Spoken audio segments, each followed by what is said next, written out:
Au Sénégal, la loi numéro 83.71 du 5 juillet 1983 portant Code de l'hygiène donne les directives en matière d'hygiène publique.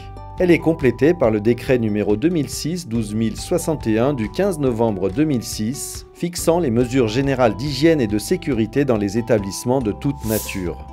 L'hygiène au sein des entreprises est une question de propreté et de santé des salariés et des visiteurs. Les études montrent que la propreté est une source de bien-être et un levier de performance incontournable. Sénélec, en tant qu'employeur, a l'obligation d'assurer un environnement de travail sain pour ses employés. Il est de son ressort d'appliquer les textes législatifs, normes, règles et autres bonnes pratiques. Elle doit donc veiller au rangement et à la propreté des locaux. C'est pour cela qu'elle a mis en place différentes procédures et une organisation à mesure de prendre en charge cette question. L'entretien des immeubles et de l'équipement est peut-être l'aspect le plus important de la tenue des locaux. Il est important d'assurer la salubrité des installations et de nettoyer et peindre les murs régulièrement. Un bon programme d'entretien prévoit l'inspection et la réfection de l'outillage, des équipements et des machines. On évite de soulever de la poussière pendant le nettoyage en mouillant les sols. On ne doit jamais utiliser de l'air comprimé pour déloger les poussières, la saleté ou les particules qui se déposent sur les équipements ou sur les surfaces de travail. Il est interdit de fumer, manger ou boire dans les zones de travail où des produits dangereux sont manipulés. Des vestiaires sont mis à la disposition des employés pour qu'ils puissent y laisser leurs effets personnels.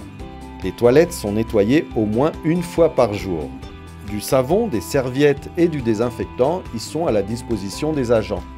Les douches sont prévues sur les lieux de manipulation de produits dangereux.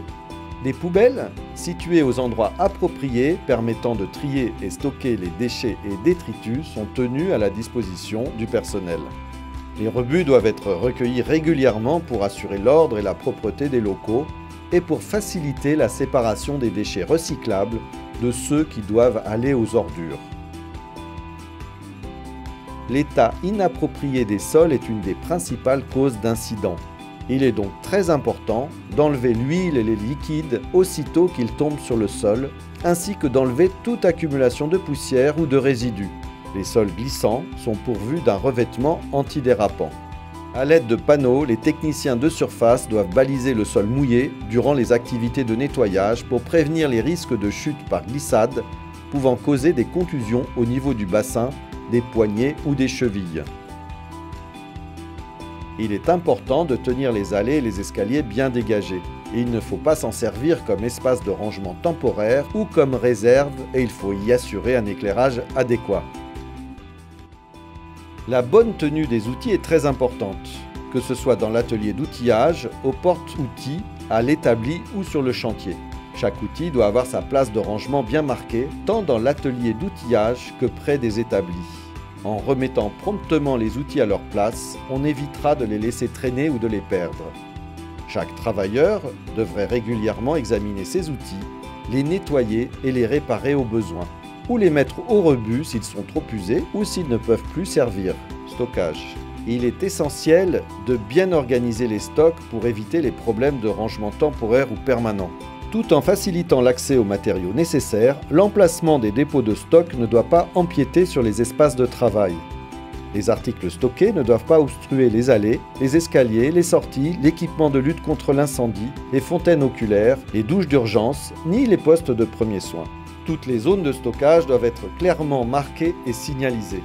Les matières inflammables, combustibles, toxiques ou autrement dangereuses doivent être stockées dans des contenants approuvés et dans des aires aménagées en fonction des risques particuliers que ces matières présentent. Pour préserver cette aptitude à bien vivre ensemble, tout le monde doit tenir son bureau bien propre. La propreté des locaux commence déjà par celle de l'espace alloué pour chacun. Nettoyer son clavier, se laver les mains régulièrement, ne pas manger au-dessus de son bureau, n'utiliser qu'une tasse à café. Tous ces petits gestes, qui ne sont pas naturels pour tout le monde, doivent devenir des automatismes pour chacun. Si la propreté est bien de la responsabilité de la Sénélec, son maintien est l'affaire de tous.